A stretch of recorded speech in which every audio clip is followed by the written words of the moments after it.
Welcome to my channel विहंगम classes. Exams आ रहे हैं, एग्ज़ाम्स की पूरी तरीके से हमें तैयारी करनी है। आज मैं आपके सामने कुछ एग्जांपल्स लेके आया हूँ जो सिंटेक्स का पार्ट है। ना सिर्फ 9, 10, 11, 12 बल्कि ऑल कॉम्पिटिटिव एग्जाम्स जैसे SSC, railway, bank, PO, clerk, polytechnic सभी एग्जाम्स में पूछे जाते हैं। ओके, ये ना सिर्फ लिखने के पॉइंट ऑफ व्यू, बोलने के पॉइंट ऑफ व्यू भी इम्पोर्टेंट है। तो पहला एग्जाम्पल आपके सामने है, I go to Mumbai and enjoy.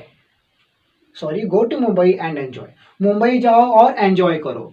यहाँ पे मिस्टेक क्या है, गो टू मुंबई तक तो ठीक है, एंड भी सही है, लेकिन एंजॉय के बाद वन सेल्फ फॉर्म का प्रयोग हम करते हैं। Similarly avail oneself, acquaint oneself, avenge oneself, revenge oneself, oneself form हम लगाते हैं। ओके, तो बोलेंगे go to Mumbai and enjoy yourself. ठीक है, इसी तरह सेकेंड हमारा है, I forward him not to smoke, मैंने मना किया कि वो स्मोक ना करे।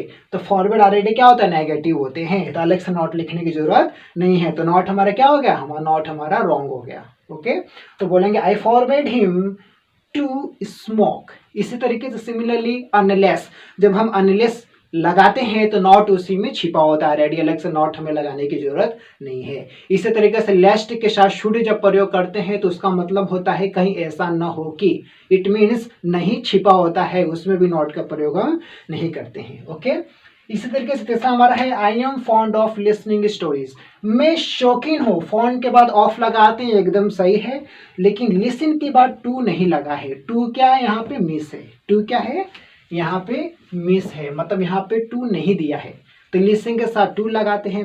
इसी तरह बहुत एग्जाम्पल ऐसे बोलेंगे, की टू, क्या बोलेंगे, key to, affiliated to, addicted to, attention to, access to, prefer to, refer to, happen to, talk to, और भी ढेर सारे एग्जाम्पल्स है।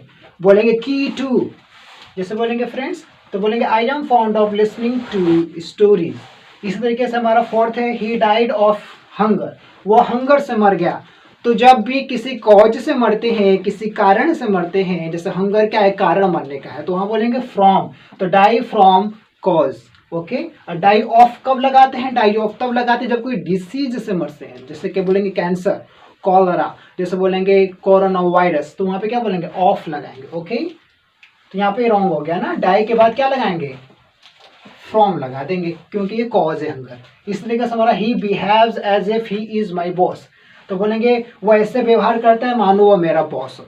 तो मानो बॉस हो मतलब है नहीं, एज इफ मतलब मानो, तो यहाँ पे क्या हाइपोथेटिकल थिंग हो गई, मतलब काल्पनिक है ना, मतलब वो बढ़ा चढ़ा के वर्णन कर रहे हैं। तो ही के बाद जब भी एज इफ का प्रयोग करते हैं तो उसके बाद पास्ट टेंस का प्रयोग हमेशा हम करते हैं। तो ही के बाद वॉज माई बॉस, लेकिन यहाँ पे ही के साथ हम वर का प्रयोग करेंगे। क्यों, क्योंकि एज इफ के बाद ये हाइपोथेटिकल थिंग है, तो यहाँ पे हम वर का प्रयोग करेंगे। तो बोलेंगे he behaves as if he were my boss.